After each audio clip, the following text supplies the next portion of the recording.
Hello, Tech Pros, episode 229.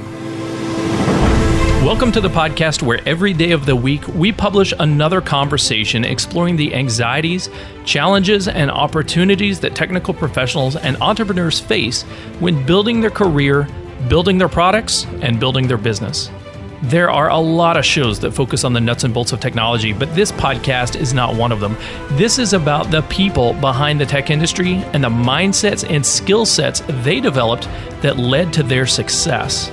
You can learn more about this podcast and our guests at hellotechpros.com, and I invite you to read my personal story of overcoming social anxiety at anxietynerd.com. All right, let's get started.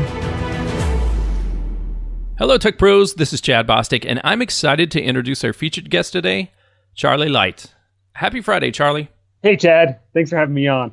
You bet, man. Are you, let's see, on Tuesday, I always say, are you prepared to be productive?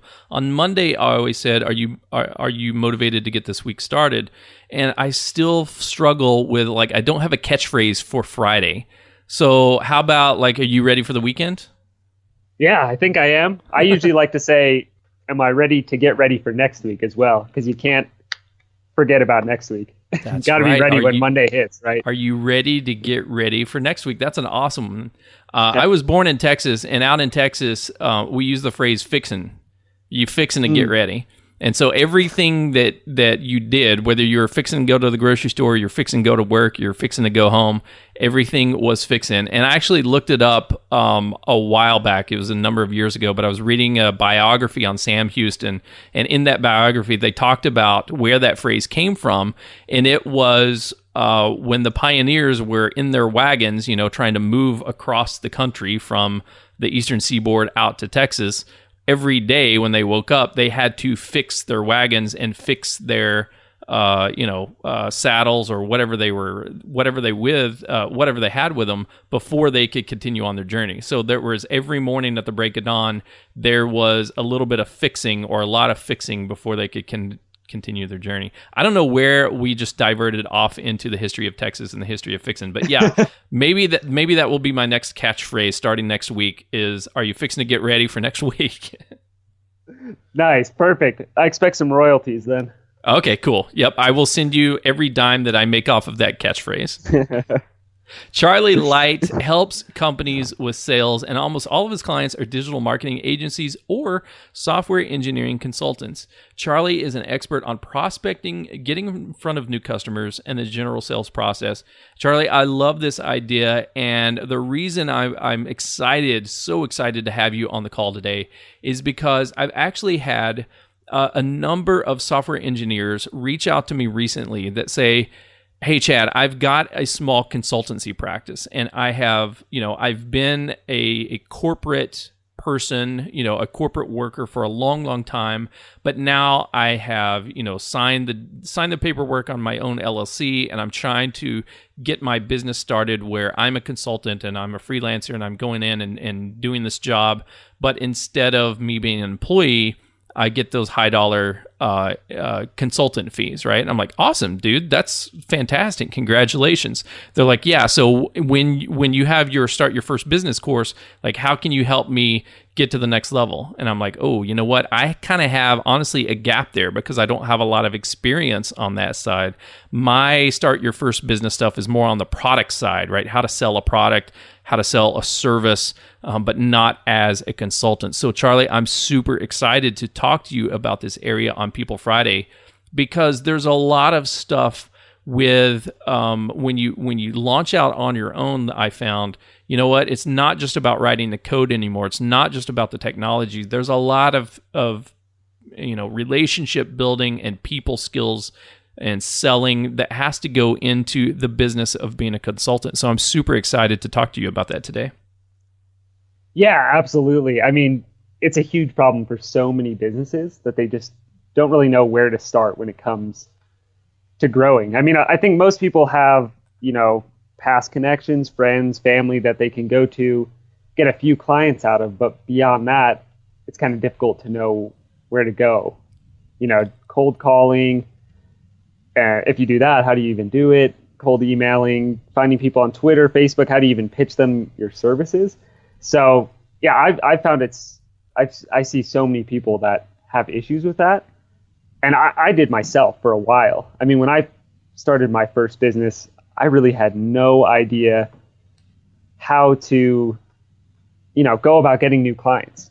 And I think one thing that I've really learned is, I mean, have you heard the kind of the saying that salespeople are born, not made, or Yep. or someone tells you, oh, you're not a salesperson, or like, oh, you can't sell, you just don't have the personality for sales. You've heard that, right? Oh, yeah, I've heard that, and I've told that to myself many, many times in the past, where I see someone who just naturally has a very extroverted personality. They're very, hey, how's it going, Chad? Great to meet you. Let me tell you about the thing that I'm working on today. And I've never had that personality. I've always struggled with social anxiety disorder in the past, and so I have told myself, hey, you will never be able to sell anything because you can't connect with people like that. Like, you're so shy, you're so introverted, like you are not that personality. But what I've found now is that, it doesn't matter if you're an introvert or an extrovert. You can still sell. You just bring your own personality to it. So what have you discovered about learning the process of selling? So, yeah, you're absolutely right. It's not about, do you have the personality for it? I think just about anyone could become a great salesperson. I guess the main mentality that I adopted to actually become somewhat successful was that, business boils down to, I have something to offer and there's people out there looking for it. So, I mean, when I consult for, software engineers, one thing I do is go to angel lists and I'll scroll through, and there are hundreds or even thousands of companies looking for someone to help them with their engineering. Whether it's, building a mobile app, web app, machine learning, anything like that, there's literally thousands of companies just on that one site who need someone. Mm-hmm. And I'm sure even if you really didn't know what to say, you could get business just by going to those people, telling them what you do, and, just getting in touch with them. So one saying I've heard about sales that is super important is, people can't buy from you unless they know you. So, no matter how good your product is, how good your service is, it's really a complete myth that people will flood to you to buy your product. Unless maybe you're a giant company and you're just releasing a new product and everyone already knows you, then that will happen. But if you're just starting out and you're a great engineer, but, if you're just starting out on your own and only 100 people know what you do, you're going to have to get out there and push into the marketplace to actually get someone to know you, someone with money to know who you are and want to do business with you. But it's really not that hard to get out there and just connect with people. I had this wall of fear when I first started for years that basically, I don't want to pick up the phone. What if they hang up? What if this happens? What if they say no? Something like that. So I'd make one or two calls and fear would overcome me. I'd just do something else. I mean, has that happened to you? Yeah, again, going back to my social anxiety, I think a lot of people suffer with the anxiety of meeting new people, the anxiety of pitching yourself or trying to do some sort of convincing of people. So yeah, I've struggled with that big time in the past, whether it was not just selling, but applying for a job or asking a favor from someone that I'm not super, super close to, yeah, it's tough. The struggle is real. Oh yeah. Yeah. I mean, and what I found is that would always happen. I'd be really fearful to make the call. And then most of the calls I'd make, I'd say, oh, glad I did that, or glad I went and talked to that person. So worth it. But then the next day I would say, oh, I need to call that guy, have all this fear about it. At some point you just need to push through that and say, I guess at least the fear is an indication of that's what I need to be doing, right? If you're scared of it, it probably means that's what you should be doing. You're just gonna have to make yourself do it, live with the fear. It took me a while to realize that. That's honestly been the biggest, that was the biggest obstacle for me in becoming even just a salesperson, even doing any sales activities whatsoever, was just getting through that fear. And once I pushed through that, it's really not that hard. I think I had a huge mental block about how hard sales was. it's really not true. I think the only thing you really need is a reason to get in touch with someone, and just something in 15 or 30 seconds to get their attention. So that's the biggest thing when I take on a new client, like a digital marketing company. Almost all of the work really is crafting a pitch. Once that's done, I mean, the calls are easy. We can set up meetings, we can generate leads, we can do everything sales related for a company once we get the pitch down, really. Okay, so that sounds like a critical step that we want our listeners to really understand, right? So our software engineering consultants, our freelancers, our entrepreneurs, or our folks who have a full-time job, but they have a product or service on the side that they want to launch to eventually augment their current income and then eventually go out on their own. So what is the process for crafting the perfect pitch? Right. So I will say there's probably no perfect pitch. I mean, there's for any service, there's really probably 20, 30 legitimate ways to do it. But what I found works is, every single business that you're going to try to sell to, or if you're going to sell to a consumer, every consumer business has a few, if not dozens, or even hundreds of problems they need solved. So I like to go into the pitch aimed at actually suggesting to them that I can solve a problem for them. So that's what happens when I call digital marketing agencies. I have a pitch down that tells them I can solve their sales problem. They have a problem consistently bringing in new prospects. So my pitch should aim to tell them right away that I can solve that problem for them. So I think the biggest mistake I made initially when pitching was I wouldn't get to the point. I'd call someone up, I would talk to them for a minute or two, and they still don't even really know what I'm calling for. And, then I would try and either set some appointment with them later or get their email so I can send them something. But, if they're not legitimately interested, there's no point. They're probably going to skip my meeting with them later or just ignore my email, because when I called them, I really didn't have anything critical to say. Business owners have a lot going on. They don't want to have someone call them up, waste a minute or two of their time, not really say anything, and then ask for more time. Right? So right. I think the important thing to do when crafting your pitch is you got to have something very compelling to say in the first 15 to 30 seconds that makes that person actually want to hear more about you. You can get the decision maker on the line.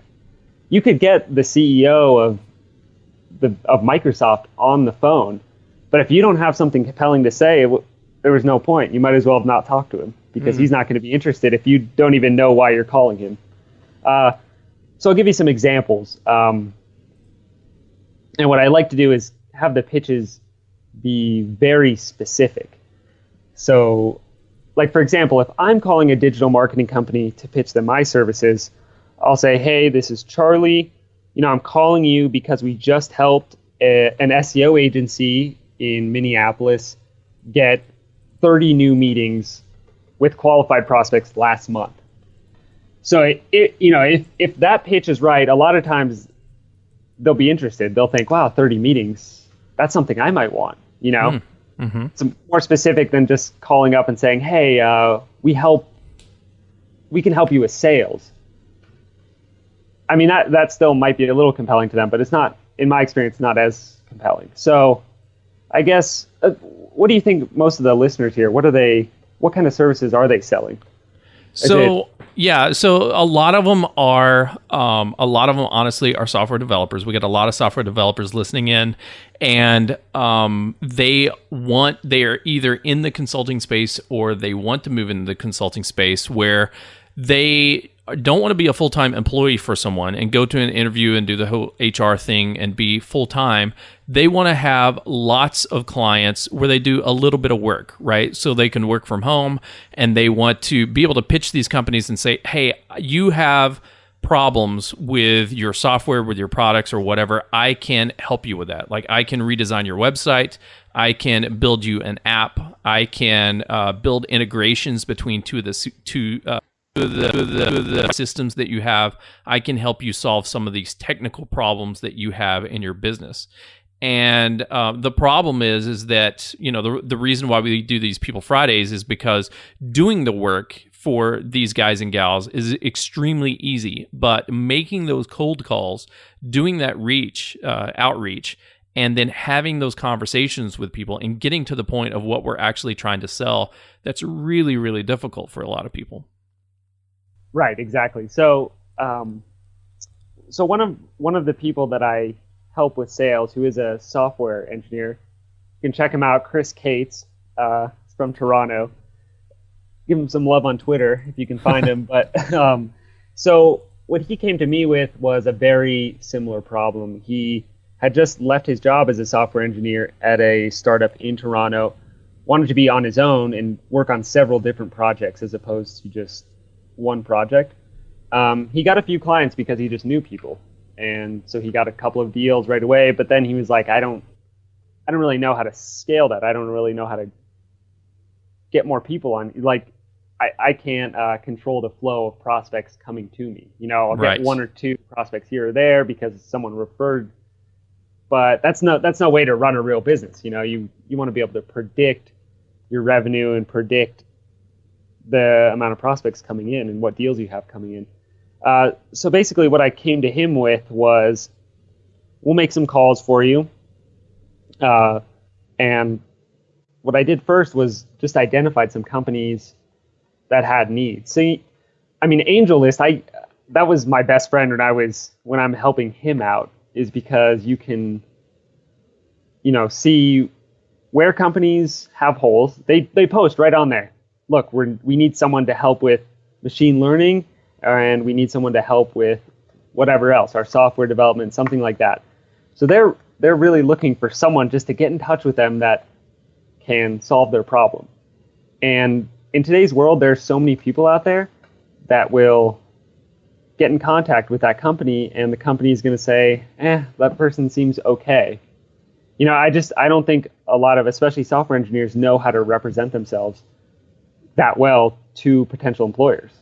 You know, what I think is evidence of that is you go on AngelList and you'll look at a job opening and it'll say 200 applicants last week, yet the job is still posted on AngelList.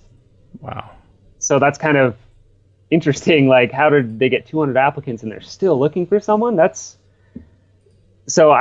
solution there is, you've got to be able to call these people up, make it very clear that you're someone that they want to work with.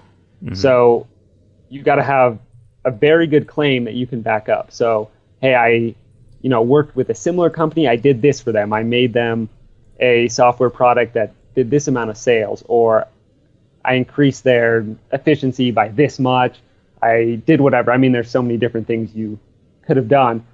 But if you have something specific that you've done for a past company that was a really good result, call up another company, your prospect, tell them about what you specifically did, and, you know, obviously be able to back that up.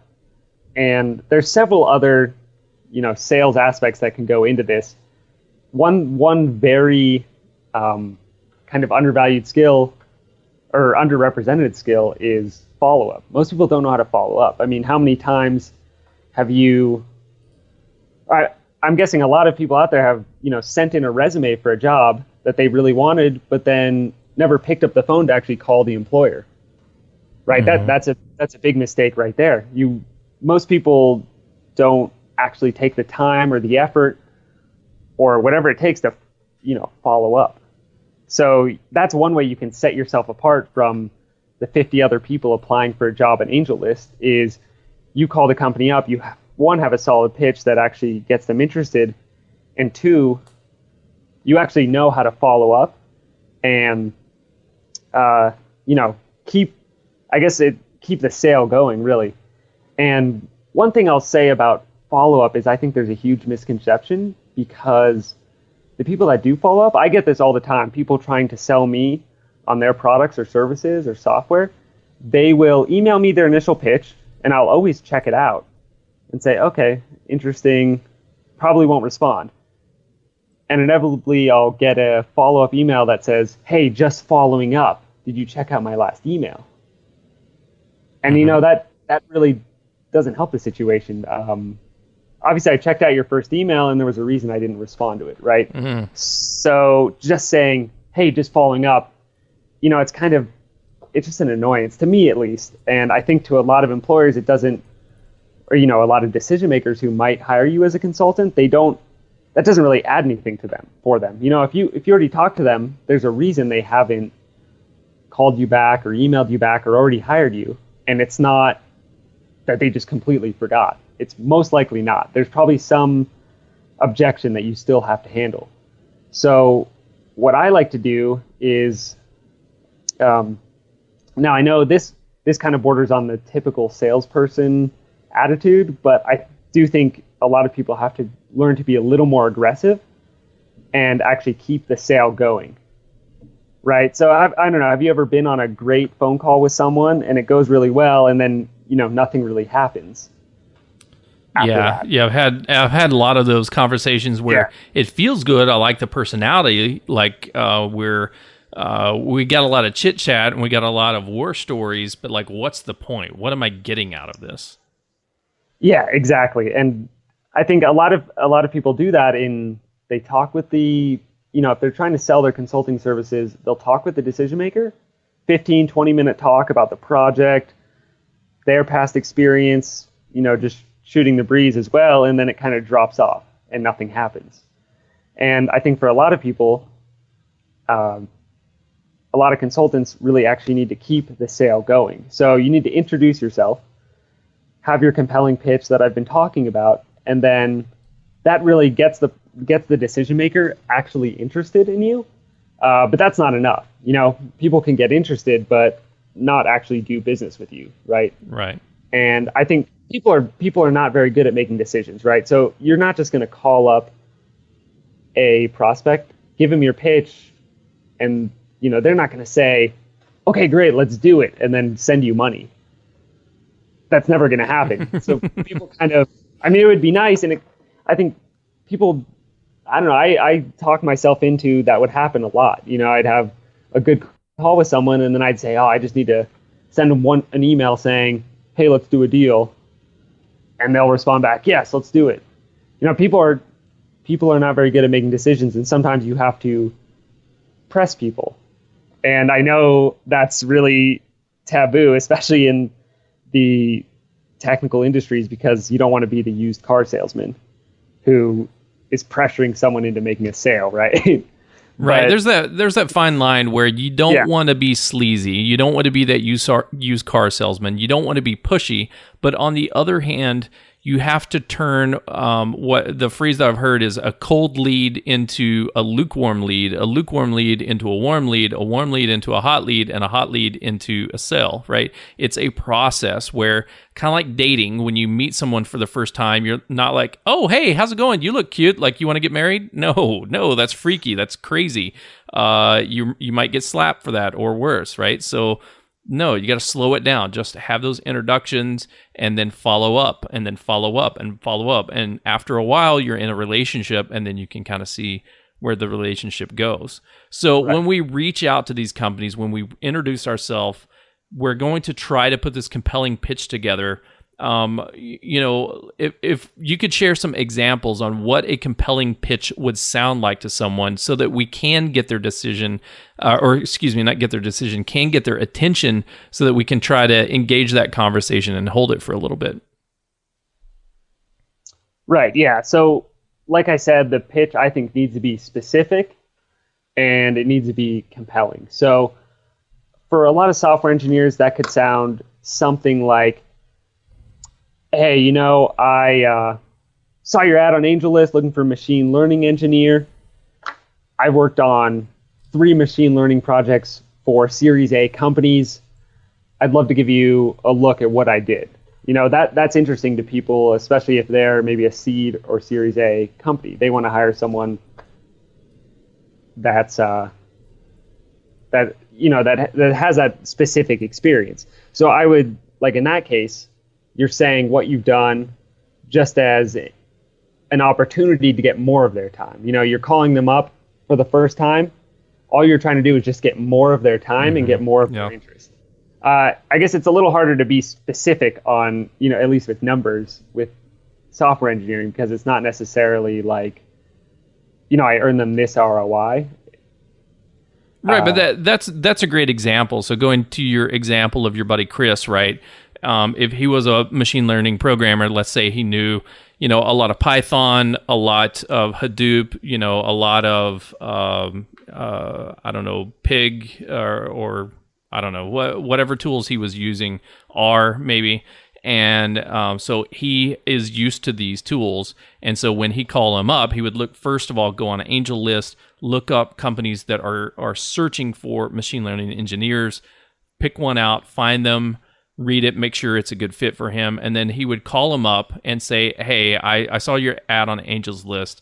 I think I have the exact experience that you're looking for, because I actually worked on 3 different Series A companies, and here are a few products that I worked on and the types of results that we got, right? We were able to go from a proof of concept to a in production thing, or we built a system that didn't go live, but we proved out that it was possible, and XYZ. And then, okay, so now you got the person's attention, and they're going to either say, no thanks, that's not the deal, or yeah, cool, let's talk more, right? So then when we start establishing that relationship, we start having those conversations, as you said, people have a hard time making the decision, and they may go, yeah, that sounds great, like, thanks for the call, and then we leave it at where the call is about to end. So before the first call ends, do we need to go ahead and like schedule a follow-up? And whether it's schedule it with them or schedule it just on our own calendar to remind ourselves to follow up, what's the next step that we do either before that call ends or right after that call ends? Right. So before that first call ends, you need to get some data about, what you'll be doing for them. So once I give the pitch, get them a little interested, then I need to gather the data on what exactly they're looking for. So I'll say, hey, real quick, just so I can maybe put something together for you, what are you looking for? Or like, what's this project going to look like? What exactly are you looking for? Let them just open up about what exactly, it is they want. And hopefully they'll give you kind of the magic thing that they didn't actually put on Angel List,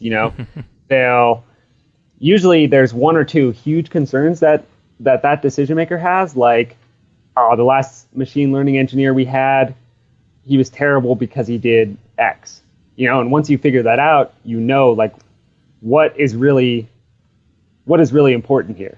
So after you get them a little interested in you, after you kind of get the permission to talk with them, you need to gather the data on what exactly it is you'll be delivering for them. So once I get that info, I want to give them more value. So what we did, one example for Chris is what we did is I made the initial call and said, Chris has worked on this. He's worked on this project. What are you looking for? And then I let the prospect tell me what they were looking for. And what we did after that is we set up a meeting, so me, Chris, and the prospect could discuss it more. But what we did is we actually wanted to deliver some value before we even had a contract, right? So I suggested, hey, let's do a demo for you. What would the ideal demo look like? What would you need to see, to actually prove to you that we're the people you want to work with? So that's what I mean by pushing this sale forward is if they're not completely sold on you, is what can we do to prove it? What are you looking for? I mean, even start on the project before they even pay you if you have to. If you know that you can provide what they're looking for, they may never make a decision if it's up to them. So you got to say, hey, let's just get started. I don't care about a contract right now. What can I do right now? Like what's the first few lines of code that need to be written? What's the first deliverable? Let's just get started. If you like it, then we can do a contract. Nice. I love it. So it's really about pitching them on kind of your MVP, right? So instead of when we're doing software development or when we're doing a big project, an MVP meaning a minimum viable product, we are really talking about a minimum viable proposal. So what is the next small step into making this thing happen? And it may just be, hey, let me write some sample code for you. I think I know what we're talking about. Let me pull some stuff together out of my GitHub repo. I will customize it specifically for you because I've worked on something similar to this in the past. Let me show you what I've got. And now if you like that, okay, cool. Then let's sign the contract and actually work on your code and your data in your environment instead of just some sample code that I've got. Right, exactly. I mean, anything you can do to prove that you're the person they want to work with. I mean, where you really want to be is you want to know, I mean, the people that are really good at sales, they're not just good at sales. They have an actual belief that they are the best in their industry, and it would be a disservice to their prospect if that prospect doesn't do business with them. So, once you actually have an attitude like that, you'll do anything to get the customer to sign with you. If that means,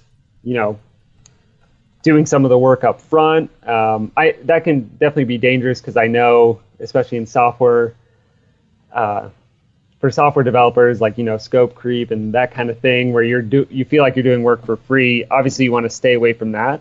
Right. But I would say that doing something up front to absolutely prove to that person that, you're the one they want to work with. But to go along with that, to avoid, basically working for free, you also have to be willing to ask them to sign a contract with you, present the contract, keep asking them to sign, right? You can't really expect that you'll just do some work for them and then they'll say, hey, let's do a $25,000 contract. It usually doesn't work like that. You got to continually prove yourself, and you really have to ask probably several times for an actual deal or contract. Just people are not very good at making decisions. So you might have to get used to the idea of asking several times. But if you're professional about it, and if you're also showing some value up front, it really shouldn't be a problem, and people will be, glad you called them. Yeah, I love it. Closed mouths don't get fed, right? So if we are not able to ask them to sign a contract, if we're not asked them to hire us for the work, then there's no compelling reason for them to. And it is a completely different world between hiring for a full-time employee and your normal, just like, hey, I'm applying for a job, I'm going in for an interview, like I'm going through the motions, where it is all completely, most of the time, driven by the employer or their HR department. When you're consulting, when you're contracting, when you're doing your side hustle stuff or building your freelance or consulting business, you have to get out there and talk to people and remind them, hey, this is only temporary. I can do so much more, but we got to sign a larger contract so that can secure my time. Otherwise, I'm going to be signing a contract with somebody else, and you're going to lose out on me. Yeah, I completely agree. I mean, one thing going off of that is it's really just about getting out there and meeting people and getting them to know you. No matter what your product or service is, bottom line is you have to know a lot of people. They have to know you if you're going to make it work. If you're just doing 1 or 2 sales calls a day, you're probably not going to get where you want to go. So you just have to get used to the idea that you're going to have to go out there, meet a lot of people, develop your own style on the phones, provide some value. But I would just say that the most important thing is get out there. I mean, even if you were absolutely horrible at sales, you're going to be way better off if you contact 100 people rather than someone who's really good at sales and maybe makes 2 or 3 calls a day. I'll take the person who is making 100 contacts a day, not necessarily by phone, but email, anything like that. So if you just get your name out there, get people to know who you are and recognize the 1 or 2 things you're good at, I mean, you have a good chance of growing your business substantially. Fantastic. Yeah, it's a numbers game, right? So it's not what you know, it's who you know. And the more people you can introduce yourself to, then the faster you're going to grow your business. Charlie, I've had so much fun talking to you that we totally skipped over our commercial break segment. So apologies to our sponsors. We'll definitely get that commercial break in at the end of this episode. We will not miss that. But before we go, Charlie, can you share any parting words of wisdom that you have for our audience, and then the best way that we can connect with you, and then we'll say goodbye. Yeah, absolutely. So one thing, if anyone wants help with their pitch, if you think I could help you maybe, because I know the pitches I gave weren't super specific because there's so many different things you could be doing in software engineering and consulting. So if anyone wants help with their pitch, feel free to reach out to me, charlie@leadlogica.com, or on Twitter, CEPLight is my username. And yeah, I really appreciate you having me on, Chad. It's been awesome. You bet. Thank you so much, Charlie, for joining me on Hello Tech Pros today, because this is very, very timely. Like, I've just in the last week or two had feedback about, hey, how do I build my consultancy? Folks out there want to know. They want to get away from being a full-time employee. They want to increase their rates. They want to start their own business, start their own consultancy. They want to work from home. They want to have more flexibility. And this is great content, great information to help them achieve that goal. So I appreciate you coming on and talk to me about it. Yeah, absolutely. Yeah, thank you. You bet. Tech Pros, if you are thinking about launching your first business, but you haven't made the call yet because you're like, oh my gosh, like I'm doing really well in my career and I get paid a lot and I don't know what I should do and what product I should launch or whether I should be a freelancer or what I should do. I actually have a 7-day free course, an audio and email course, where I can help you walk through a lot of the obstacles that I faced when trying to figure out how to determine who my customer is, how to get in front of them, how to build the right product for the right people that they want to buy, and then actually learn how to put it in front of them and make that offer and make that sale. So if you go to hellotechpros.com/start, that's hellotechpros.com/start, as in start your first business, and sign up there. You'll get that 7-day course. Every day of the week, we'll have a new audio file and a new email that will walk you through my 7-day sequence to start your first business. And there is homework. I will give you a heads up right here. There's homework in those emails. You have to follow them. If you just listen to the audio, just read the emails, and don't take action, you're not going to make any progress in launching your first business. You actually have to work on it. It will not just pop out of the blue. You got to follow the steps. You got to follow the sequence. You got to follow the plan in order to make it happen. So go to hellotechpros.com/start. You've been listening to Charlie Light, and I'm Chad Bostic. And until next time, take care. The show notes page for this episode can be found at hellotechpros.com/229. Do you use Slack for team communication? Join the Hello Tech Pros Slack channel at hellotechpros.com/Slack. Is your website ugly? I mean, really ugly? Did your website fall out of the ugly source code repo and hit every branch on the way down? Is your website so ugly that Apple won't display it in Safari due to their human interface guidelines?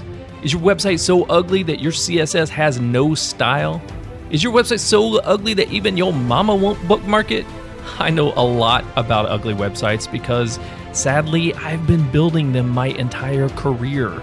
I've always made excuses like, it should be the functionality over the design. But what I should have been saying all along is, look, I'm colorblind, I'm style challenged, and I have no business building web front ends whatsoever.